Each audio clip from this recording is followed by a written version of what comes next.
Now for the start of the third best year of my life, we start with this gem, and I just have to say, this by all means is the most memorable Ice Age movie ever that I ever think of. It's the number one movie that I ever think of when it comes to 2006, and it's everything holy. It was everything.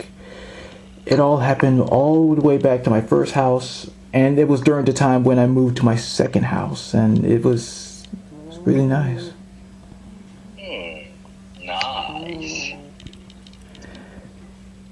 And like just everything. Everything was great. Just the new faces, both with the actors and the characters themselves, and of course the animation. This is one of the many times where the animation started to get much better because it was a theme.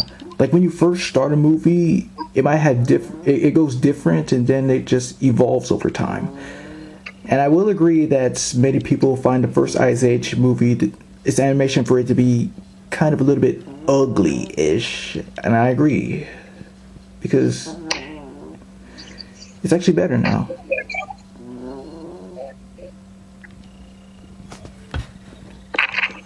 It was. Oh, okay. Okay. So, yeah. Like, I agree with Fresh about the animation part. Yes, I do notice that the animation gets better every time. A lot of people, especially SH1, for the base specifically, I said it looked kind of ugly. Oh well, I didn't really mind the baby much, but I just like it's like when you watch certain other stuff like Toy Story, or let's see, what was another start? Oh wait, I did this before. I mean, like what? I'm gonna say Clap with a Chest of Meatballs because the second movie was much more colorful, stuff like that. The Croods, yes, the Croods. Who else got it? Who's got an upgrade? Would Charlotte's Web 2 count? Okay, well, Charlotte's Web 2. You're right. Yeah. Cars 2, sort of. Okay, well, not really, sort of, because like since the movie sucked, but I never really saw it, and I don't wish to see it and stuff. Oh wait, Monsters University, right. Yes, because of course they had to make Sully and Mike younger, so that's why their models are different. And well, and that basic stuff. So let's just dive on into like the awesomeness, the characters, the everything holy of that we always do.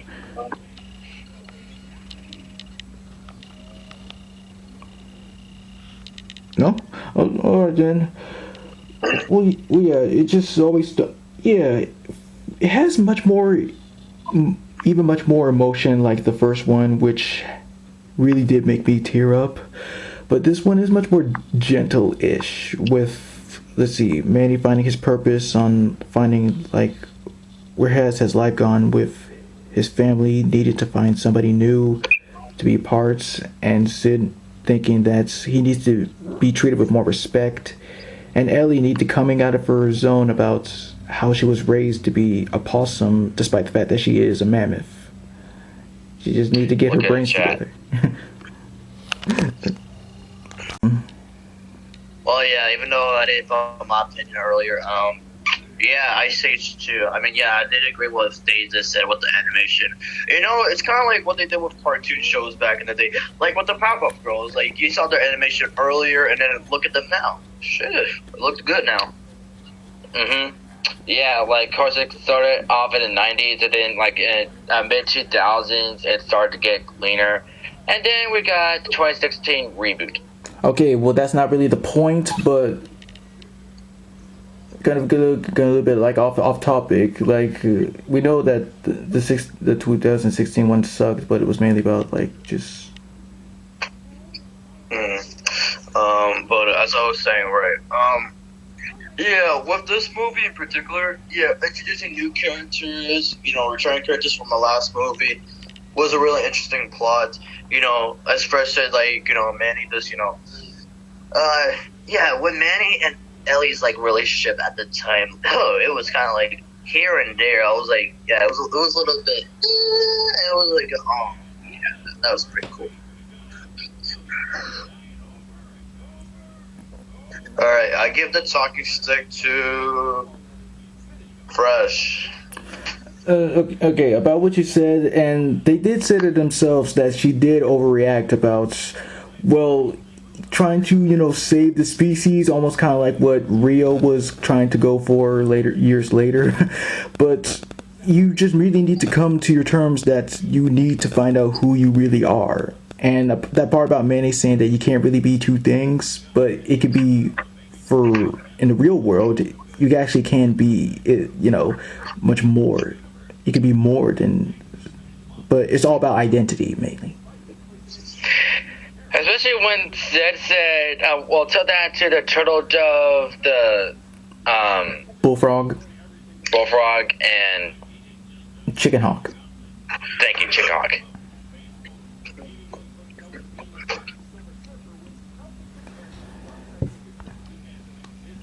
Okay, so how's this gonna work? Yes, I was waiting for someone to speak. Well, time to time I'll put in the private chat to wait for my turn. Like I just put a stick over there. Yeah, like we were I was expecting for you to go, and I was like, well, you gonna go? Well, you didn't say who to go next. That's why I was like, you go, then Oh, okay, all right that's then. why I was like, and then Christian doesn't listen to the rule. He has wait, but never mind. But okay, with Ellie, can you kind of see it as like Tarzan's point of view a little bit, because being raised by possums and all that, and with Tarzan being raised by gorillas, could I make a connection to that a little bit? You're not wrong. Like I didn't think that's actually cool. That's a great connection. Well, yeah, thanks. Yeah, adapting to thinking that you're part of the possum family for a whole while, because, yeah, especially eventually when we get there, the fourth movie, one of those times where Ellie goes up to down and sleeps on the tree and all that, it still connects with her. Although with Tarzan, although his parents sadly died, and being raised by gorillas, learning a different lifestyle, basically, you can't really blame them at that point. You didn't put nothing in the chat. What do you mean?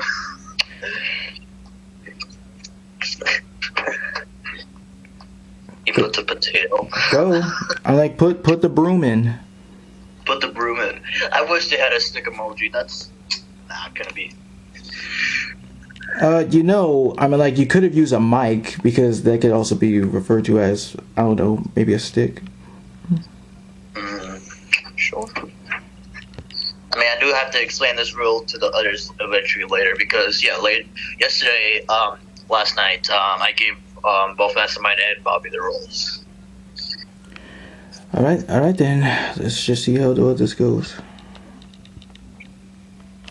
It's a giraffe. Give it to Christian. Okay, this is kind of difficult for the talking stick broom. I can't speak English. Yes, just say stick. We know it's a broom, but just stick. Anyway, but I forgot, since you mentioned Tarzan, I actually forgot, after you mentioned about the hiccup scene for Tarzan 2, I actually saw it on YouTube. It's actually pretty funny. And I found out that Estelle Harris was in that movie. Yes. Yeah, playing their mom, too. I bet Ron Perlman and Brad Garrett had a blast voicing each other, even though it's just for that one scene. Boys! Yeah, Ma. He started. No, he did. And I love how, Okay, going back to the topic, yeah. We'll make that connection with, Ellie and Tarzan, basically. You can make other connections, yes, Fastest to Fresh. If you can make a connection with Ellie in some other way, what would you say? I guess there's no other way. You already just said it. It's Tarzan. If you could, connect it to somebody else, a person that was raised by a different kind of species, basically. Oh wait, either species or a different kind of connection. I guess. No, wait. Well, I seriously cannot think of like anybody. Oh, wait. I mean, my two examples are related to evil kind, like either Megamind or let's see, Karai from Teenage Mutant Ninja Turtles. People. Okay, yes. Those are great examples. Yeah, because what like my listen, if you let it in that house without like Benjamin, like woo, bye bye, he would have been a good person today. But just going by the prison rules, and with Karai, getting lost during the fight, being raised by the Shredder, like again, the lifestyle. Yeah. But overall, this movie in particular, yeah, it had a lot in store. Like, I was really surprised with this. And I'll pass it to Christian. Right. Yes. This movie, I really love it, and it's one of those movies that deserves a sequel and stuff. Like, getting like know each other and whatnot. Like Blitz said, like Sid needs to earn respect because he's the like royal clown of the group and stuff, and and he almost did stuff stupid like jump off and stuff before Diego and Manny saved him, of course. And the title of the movie, Meltdown, like everything's melting and whatnot, and of course not. You can't have the Ice Age movie, like all the movies, you can't have it without Scrat, because he's the key point of the Ice Age history, because he's the one that causes the disasters everywhere. Yeah, but other thoughts from you, Christian? Yes, and meeting the new character Ellie and being raised by possums. Here's the thing, like, of course, she didn't know about the possums until she got lost in a blizzard and stuff, being separated from her mom or dad or both, and running to a mom and her baby possums, and that's why she was raised by possums in the first place, and that's just wow. And that is all because where Manny and her found a tree that realized her memory that she remembered when she was a kid. That is true, yes. Thank you for that. All right, and fresh out go. And of course, speaking of the cast, yes, brand new, notable, different voices and or faces that got introduced to. Yeah, Jay Leno, Queen Latifah, Sean William Scott, Josh Peck. Great pleasure, and everyone else that we might run into eventually if I do manage to find them online. If I just do. I kind of did. All right, go ahead. I mean, with the cast, yeah. With Jay Leno, yeah, really surprised about his character, Fast Tony. Like, what do you thought of him? Like, yeah, fresh go. Yeah, that kind of fast talking, guy that just wants to just, Manny said it himself, would sell his own mother for a grape because, well, something about him just trying to con everybody or something. It's like I was arching for Benton A Force. He actually did sell his mother for money. Yep. Wow. I mean, then again, yes, he did a good role in that movie, but how I got introduced to him was through the Fair Odd Parents, where he plays the Crimson Chin. Ah, interesting. But, yeah. And, of course, with Josh Peck, like, yeah, obviously, yeah. Before watching this movie, of course, it was Drake and Josh for me. Well, of course, because that's how he became famous because of that. And, of course, yeah, playing other good roles like Casey Jones from the Nickelodeon version of Teenage Mutant Ninja Turtles and much more. And, with Sean William Scott, like, yeah, didn't even know him at first, but this is my introduction to him, basically. Yeah, me too. I don't really know much about him. And with Queen Latifah, like, yeah, big name, always hear her around. And, of course, it was so good for her to be part of a good franchise like Ice Age itself. Yeah, and this is one of the movies that got introduced to her, too. And the other one was Bring Down the House, starring her and Steve Martin. Nice. And you first? Yes, this like I said, this is my introduction to her.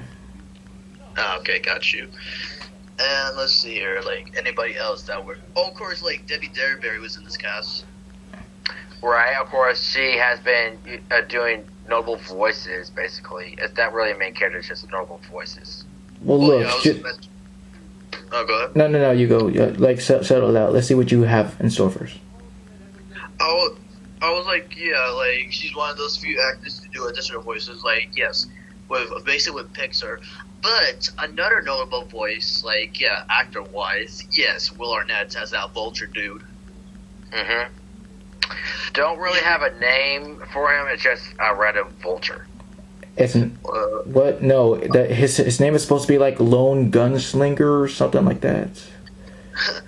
And it's kind of funny because 2 years later, Will Arnett plays another vulture from 14 Years of Who. Yes, he does. But yeah, what do you thought of his character, like, from Ice Age, like, you fresh? Well, okay, he wasn't really much of a big bad. I mean, like, he just serves as kind of a little bit sort of sadistic, kind of like, the more of you die, the better I eat. But he did give the animals the advice to just make it to the boat in order to, not die. True. Yeah, he just, like, messed with them a bit, but he's a vulture. I mean, vultures are not really nice. I mean, they're predators. I mean, if they see a dead animal in the desert and they circle around it, that's their job. Yeah, that's called scavenging, not very much predating. Yeah. Another returning voice, like, even though, yeah, he was in the first movie, but he voiced another character in this one, yeah, Stephen Root. Let's see here. Wasn't he the anteater dude? Oh my God! Wait, you're yeah, right. she was. Yeah. Yeah, she was. That's what I thought. I really love Stephen Root. I started liking him ever since Gravity Falls. With me, it was to start with King of the Hill and Finding Nemo. And in fact, he voiced in other works like Amphibia, Superman the Animated Series. He's a really good voice actor. Yeah, I gotta agree with that. And let's see, other notable actors that I'm familiar with, James C. Alan Tudyk, yeah, he's one of those actors that, like, appear in more of these movies, which is really surprising. Yeah. And of course, my introduction to Tudyk was in Trustworthy Darker Than the Moon. Yeah, some of us would have said, like, Wreck-It Ralph. Yes. Well, yeah, I got to do that too. Of course, I didn't know that was him at the time because, of course, I didn't really know him. Of course, another introduction for me for, like, Alan Tudyk was the third Alvin and Chipmunks movie. Yes. Yeah, because remember when Simon went through that other, like, phase, basically? Right, because he voiced Simone. Yes, which was very nice. And let's see here. And then actor Minnie Sterling was also in this cast. Right, she was the bird chicken thing. No, that was Debbie Derryberry. Yeah. She played a female ox. Oh yeah! It's that scene where Professor is like, how would you like to lose weight? Would I ever? And of course, yes, for the actors that did the additional voices, yes, we got Ariel Winter, Bill Farmer, Bob Bergen, Jess Hornell, Crispin Freeman, the late Jack Angel. Yeah, it's still a shame that he died. He's one of the legendary actors. Like, he was in the original Transformers, he was in Ben 10, 433. Yes, thank you. And in the Christmas special for the Smurfs movie, he did play Papa Smurf. Yes, I did read that the other day. And oh yeah, the voice of JoJo was also in this was also in the additional voices, who also played Fiona from Adventure Time. Who else? Oh yeah, the actor that played Allie from Austin and Allie was also the additional voices for this movie. Laura Moreno, eh? She's probably a kid then, so that's probably why. Okay, and Roger Bumpus, and last one, yeah, Jeremy Jada's brother Zach Jada was also doing the additional voices. Yeah, a lot of great actors doing additional voices, I must say. Yeah, and of course, like Ariel Winter, like she probably did like kid voices. No crap. But which one though? It doesn't say. So, that's why it says additional voices. Probably they were the crowd, But let's see. Moving on, what else do we have in store for us? Okay, well, there's one other one. There's one other notable that I got to know, like Paul Butcher, who was Dustin from Zoe 101. I think he was apparently the kid, the animal kid that said, "Let's bury him," when the kids were like beating Sid like a piñata. Really? I'm guessing, but it was just awesome to know. Like, this is why this is the most nostalgic for me, because you get to experience old things. But let's see, other different notables, of course. Yeah, the villains, of course, being the first silent villains of the SH series, being these ancient aquatic dinosaur-like monsters. They're just wow. I really like the crocodile. I forgot what it's called, but I really like it more because it looks really cool. Like, their names are like Creaturus and Maelstrom or something like that. It's weird. And what doesn't make sense about the Ice Age franchise that they mention stuff that aren't even in Ice Age, like candy, pinata, marriage. It all started with the first Ice Age movie. Remember that scene where Sid keeps saying these stuff, and it actually predicted the future Ice Age movies. Like, well, he did say global warming, so. Remember in the cave he also saw a dinosaur. He also saw the evolution of a sloth. Hello, that was like linking to his family. I did not think about that. There was also that solar system. Wait, never mind. Oh, wait. Of course, there was a piranha. There was a piranha where, like, he got spooked, and that was part of the, the sequel. And, let's see, that giant ship, that was for the fifth one. Yes. Yep, and they're like, okay, I've seen this scene. Okay, write that down. That's gonna be in the next movie. Quick, do that. So yeah, they're like using that for Easter eggs for movies that didn't even exist yet. And the fact that the baby did the freaking Vulcan salute. How does it know that? Reading as a joke. But every time, when I was a kid, every time I see that scene where it gets spooked by a T-Rex, I always think that was a freaking giant spider because the way it looked. Wow. I mean, because it was faded, it was hard to tell what it looked like to me, but when I got older, I realized it was actually a T-Rex. And what else doesn't make sense in the United States franchise that shouldn't be in it? Like I mentioned, Sid mentioned like a turtle dove, a chicken hawk, and a bullfrog. Of course, they don't all exist in the Ice Age.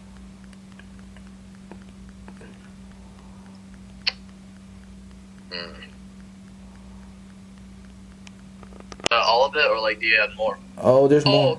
We cannot forget the most iconic scene with Sid and the Sloth tribe, where, of course, they think he's the Fire King because of what he did, and the fact it all started with him, because a foot started burning, is like, ow, ow, ow, and they covered him, is like, hey! And that became a meme back in 2020. Oh, TikTok, I'm guessing. You could say TikTok, but it originated from YouTube. Well, yeah, but I would not consider it as a meme, but as a nostalgic excitement.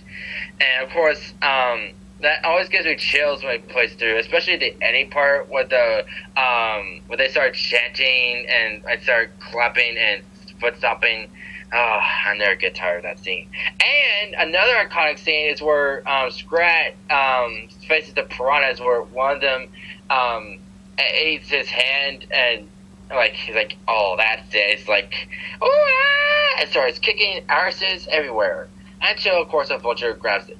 And that scene also doesn't make sense because if you look closely, the piranha that eats the acorn, he hits it off side, and then a random piranha that was on his other side, he gets the acorn out. How does that make sense? It doesn't.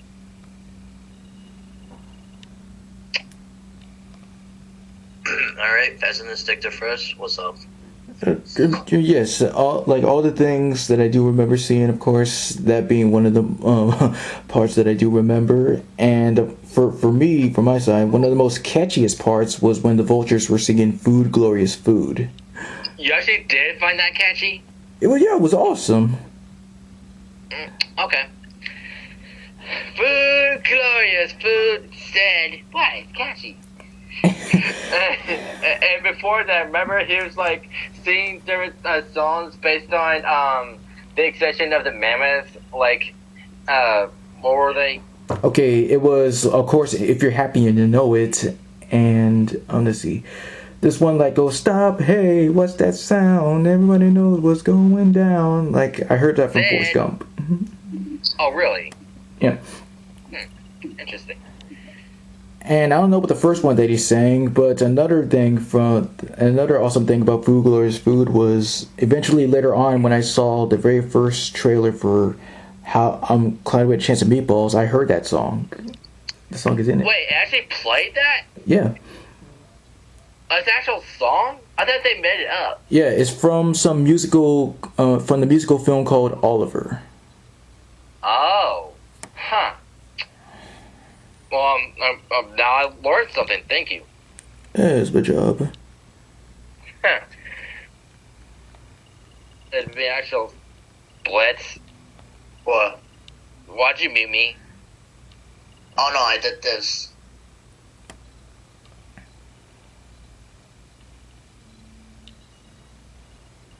Okay. I guess you're trying out something, but I muted our mics. Oh no, cause there's just. What else is good about the movie?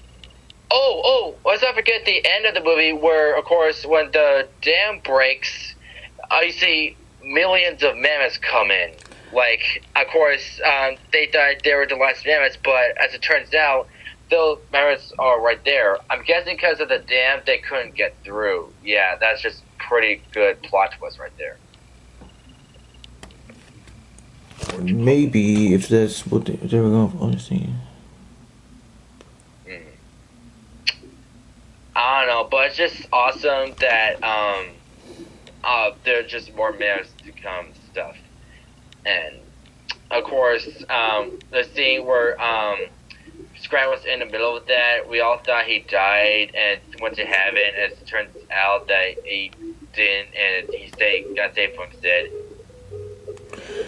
And of course, Al, despite having his life saved, of course he just had to go full-on battery on Sid, which, of course... Well, it's because, he's obsessed with nuts and stuff. There's, like, nuts everywhere.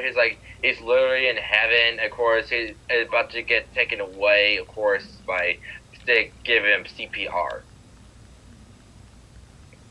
Well, yes, I do know that. Like, I was just about to get to that, but thanks for, like, filling in the blank. And what's cool about that, they actually referenced the dodos from the previous movie, because they were, like, falling to the death, remember? Well, you do know that there was one that got blew up and got turned to a turkey by a geyser.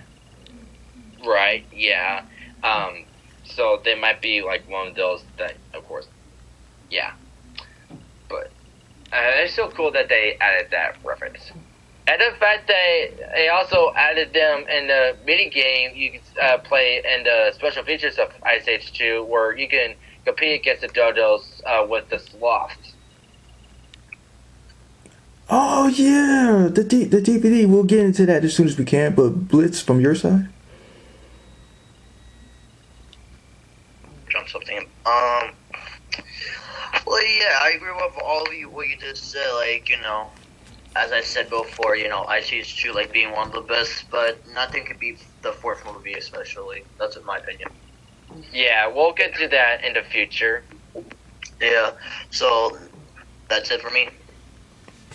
Alright, and now we close and move on to the special DVDs. Alright, I said it once and I'll say it. Oh, bless you. Bless you. Thank you. Said it once and I'll say it again. Ice Age 2 is perhaps one of the best movie to have, the best DVD features on it. Everything to explore, everything to learn, everything to play with. It's so holy. Again, like, that's how much this means to me. I agree 100% with you, Fresho, because when I was little, every time I put it in after the movie's done, or even before I watch the movie, sometimes I go to the special features because of games and other special features they have in store. Like my favorite one was you can interact with the piranha scene and like different noises. Like there's like a cartoon one. Toilet humor, cars. I especially like the cars one. It's like when Prada like that made me laugh so hard. Yeah. For me, I do like the toilet humor, the sound effects, the animals, and yeah, that's it. That's all for me. Yeah, and of course, like the scene I mentioned about Sid and the travel slots. There, John Leguizamo, the voice of Sid, actually tutorialed us about the dance. Like there are many dance, like the ouch ouch scene, the hey scene, the us part.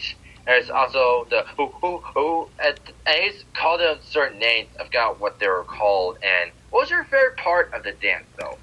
Okay, like the dance, the dance teaching is fine and stuff, but I mainly like the other different parts of the DVD. That's what we get into later. How about like everything? And for the last time, it's Leguizamo. Yeah, I know. I have a bad time mispronouncing it. I bet a lot of people do. If they slow down and read or something. And of course, because of him demonstrating dance, he actually got out of breath at the end. No Jack. And I also love, like, I don't know if, yeah, it's in this movie because he demonstrates and special features like how he does the lifts, like not just saliva, like you use a piece of chocolate stick to your teeth, use a slice of lemon and crackers. Yes, because I did say this before. Like he tried out over like 30 different accents, certain voices for Sid before he learns that they store food in their mouths, and that's how he like came up with the lisp. Yeah, it's easier to do with saliva. And yes, according to that, teaching us like how to do the Sid voice, it did like that's my favorite part where Peter DeSev teaches us how to draw Sid, and I always used to like enjoy doing that. I do remember that as well. Let's see what else was on there. Oh, of course, there was also the Fox promos where it shows a clip of Peter Griffin being attacked by Scratch, which I did.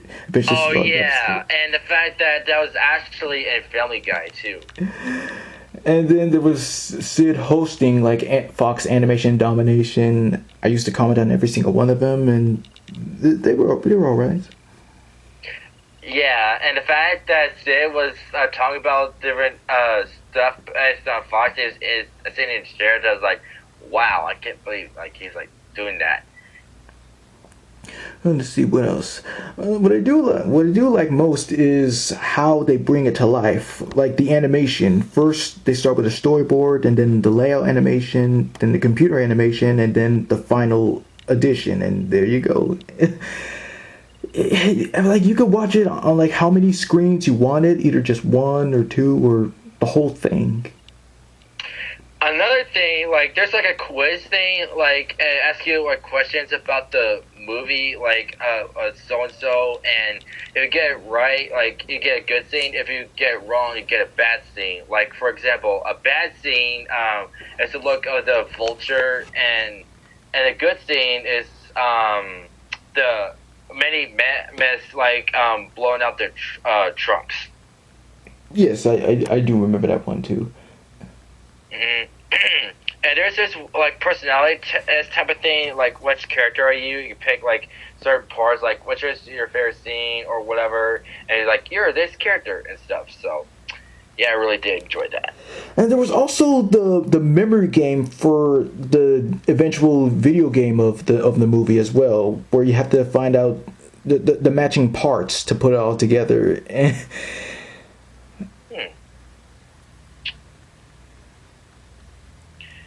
Okay, what else? Okay, there's also that soccer one I mentioned. Oh yeah, there's like the Bluebird thing where it showed like mainly Crash and Eddie like one or like where they're like goodbye and one was like no and he's like snapping and stuff and the other was like doing the thing and like he's like high five and the other just slapped him. Yeah, it'd be more sense if you like be more specific about what they were doing. Yeah, and of course, remember that scene where May was about to launch one of the boys into the air, but one of them ties his tail to the trees, like dunk, dunk, dunk, dunk, dunk, dunk, and then he was about to like help him, but he just let him go, and then he grabbed his tail and just flinged him. Yes. What else? I did enjoy the the historical tapes where it reviews different species. Like it did review, let's see, yeah, the sloth, saber-toothed tiger, mammoth, saber-toothed squirrel, possum, and vulture. That was awesome. I actually did not know that. Let's see, there's also some sneak peeks to upcoming movies, like the trailer for Night at the Museum and a clip, the storyboard of the Simpsons movie. Oh, interesting. Let's see, what else was there?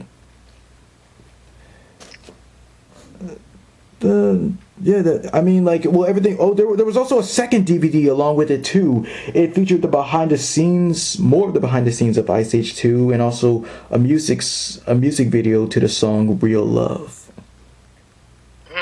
I never heard of that song. How does it go? I mean, like, I don't want to sing it. It gets like a little bit too emotional for me. That guy sings so good. Oh, I guess it is a sad song then. I mean, it's emotional, I would say, but Jesus Christ. I mean, like, I'll send a link in the description and stuff. Okay. But that's all from my side. Yeah, me too.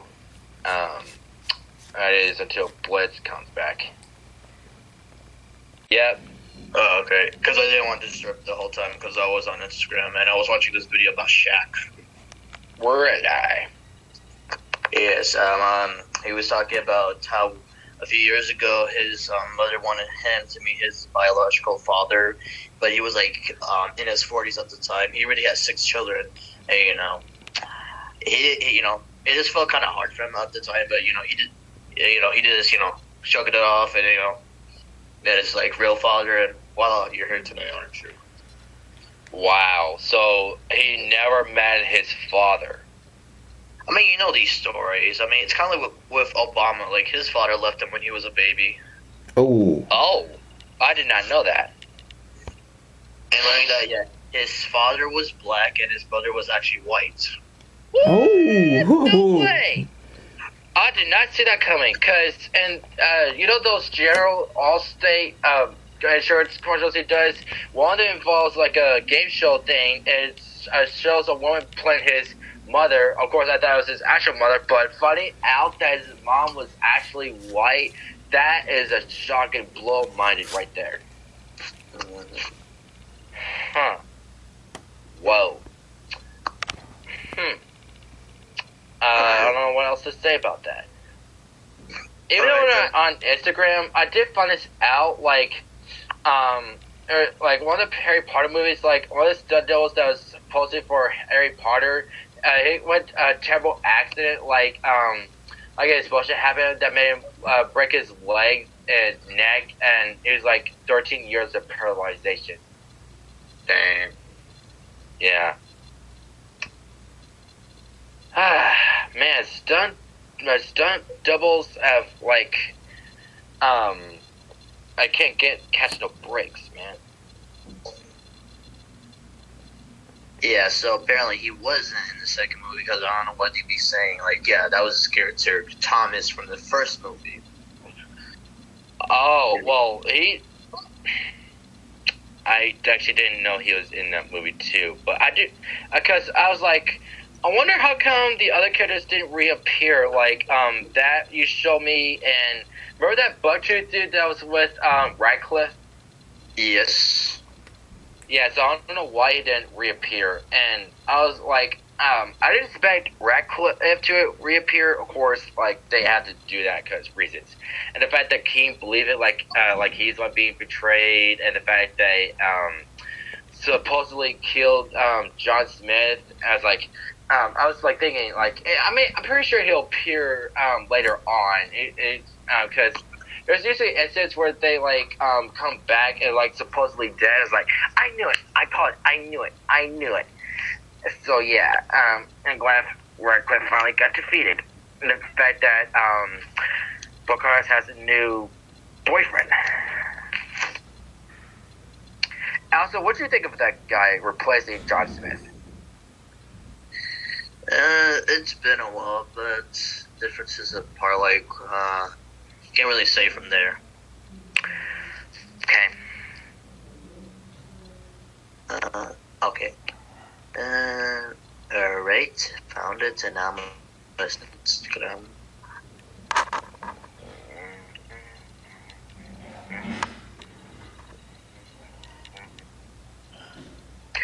Alright, what you got?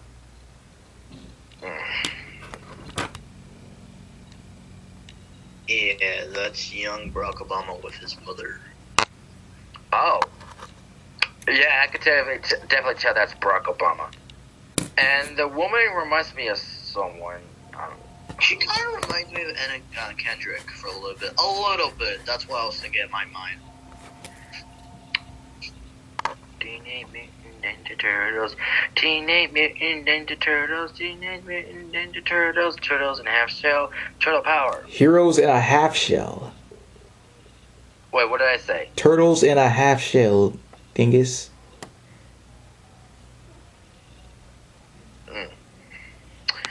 Alright, I'm just gonna do this. Alright, let's see if you got.